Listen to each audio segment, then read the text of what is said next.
Section 1. Stimulus check speculation. Examining the claims. Rumors are swirling. People are whispering. Is another stimulus check coming? Some say yes, some say no. We're here to break it down. The rumor mill claims Senator Sanders confirmed a $1,400 check and a $200 monthly boost to Social Security, scheduled for 2025. But is there any truth to it? We checked, we looked everywhere. News articles, government websites, even those shady online forums. No confirmation, not a single shred of evidence. So, what's going on? Is this just wishful thinking, or are they hiding something? Let's investigate. Section 2. The 2024 Government Funding Package, a reality check. Let's rewind. December 2024. The air was crisp, and the Capitol building stood tall against the winter sky, a symbol of hope and governance. Congress passed a big spending bill. It included disaster relief and money for farmers. This was a significant move, aimed at addressing the immediate needs of those affected by natural calamities and supporting the backbone of our nation, the farmers. But guess what it didn't include? Essential support for the average American struggling to make ends meet. You got it. Stimulus checks or Social Security boosts. Senator Sanders wasn't thrilled. He voiced his concerns loudly, emphasizing the need for direct financial support to the people. He wanted more for everyday Americans, the middle-class families, the workers, the retirees, those who keep the country running.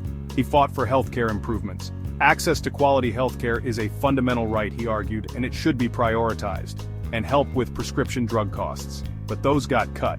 The rising cost of medication is a burden on many, and Sanders believed this needed urgent attention. Sanders voted against the spending bill. He stood firm in his belief that the bill did not do enough for the people who needed it most.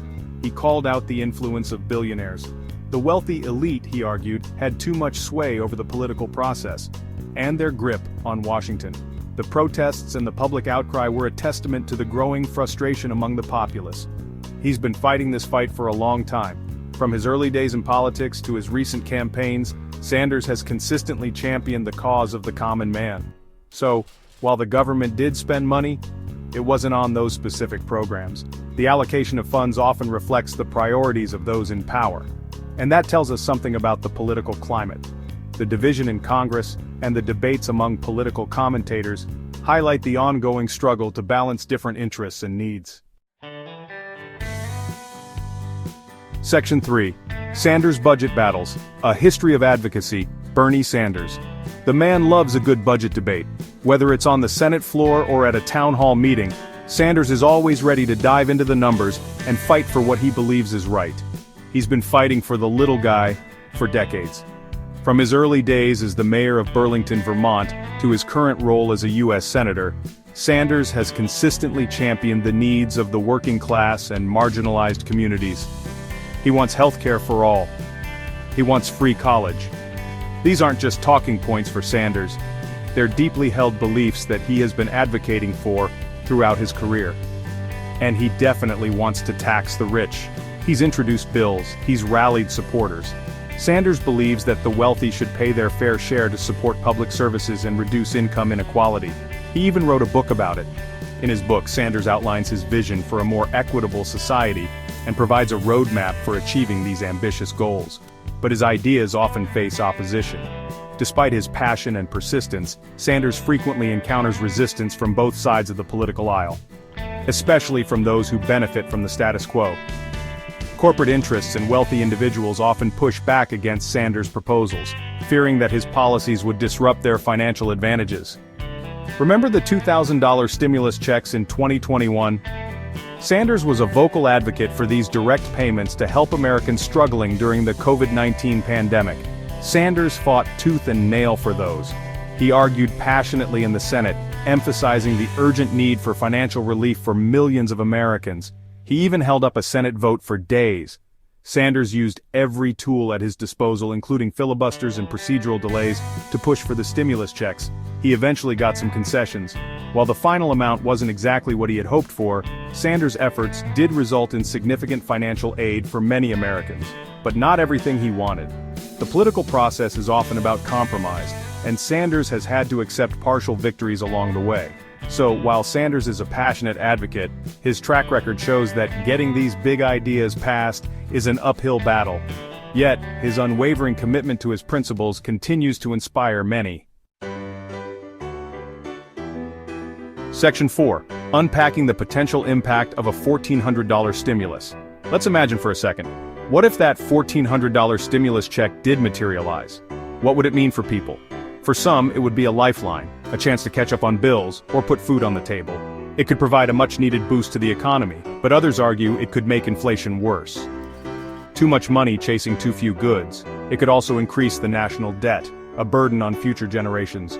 The truth is the impact is complex, economists disagree, and it's hard to predict with certainty. Section 5. Analyzing the effects of a $200 Social Security boost. Now let's talk about that Social Security boost. The proposal to increase Social Security benefits by $200 a month has been gaining traction. This idea aims to provide additional financial support to seniors who rely heavily on these benefits for their day-to-day expenses. An extra $200 a month. This might seem like a modest amount to some, but for many seniors, it represents a significant increase in their monthly income. It might not sound like much, but for seniors on fixed incomes, it could make a world of difference. This additional money could help cover essential costs such as groceries, utilities, and other daily necessities. It could help them afford medication or stay in their homes. Many seniors struggle with the high cost of prescription drugs, and this boost could alleviate some of that financial pressure. It could lift millions out of poverty and improve their quality of life. But there's a catch. While the boost would provide immediate relief, it's important to consider the broader implications. Social Security is facing a funding shortfall. The program is already under financial strain, and adding more benefits without addressing the underlying issues could exacerbate the problem. Adding more benefits without addressing the underlying issues could make the problem worse. It's a delicate balance between providing immediate support and ensuring the long-term viability of the program. So, while a boost would be welcome relief for many, it's crucial to consider the long-term sustainability of the program. Policymakers need to find a way to fund these increases without jeopardizing the future of Social Security. Section 6. Navigating the labyrinth of public perception and media reports. Here's the thing, people are struggling, inflation is high, wages are stagnant. It's no wonder they're clinging to any hope of financial relief. Social media is buzzing, headlines are grabbing attention, but not all information is created equal. Some sources are more reliable than others. It's important to be critical thinkers, to question everything, and to rely on credible sources. Don't believe everything you read on the internet. Section 7. The economic implications of increased government spending. Government spending is a double-edged sword. On one hand, it can stimulate the economy, create jobs, and provide essential services. On the other hand, it can lead to inflation, increase the national debt, and crowd out private investment. The key is finding the right balance. Spending enough to support the economy, but not so much that it creates more problems. It's a delicate dance, and there's no easy answer. Section 8. The social welfare landscape benefits and drawbacks. Social welfare programs are designed to help those in need. They provide a safety net, a chance to get back on their feet. But they can also create dependency, discourage work, and strain the government's budget. The debate over social welfare is often heated and ideological. There's no one-size-fits-all solution. The best approach is to find policies that are both compassionate and fiscally responsible. Section 9, Conclusion, separating fact from fiction. So, what have we learned? First, there's no evidence to support the claims of a $1,400 stimulus check or a $200 Social Security boost in 2025. Second, while Senator Sanders is a vocal advocate for these types of programs, they face significant political and economic hurdles. Third, it's crucial to be discerning consumers of information, especially in the age of social media and online misinformation. The truth is, the future of these financial boosts remains uncertain. Only time will tell if they become a reality. Until then, stay informed, stay skeptical, and stay engaged.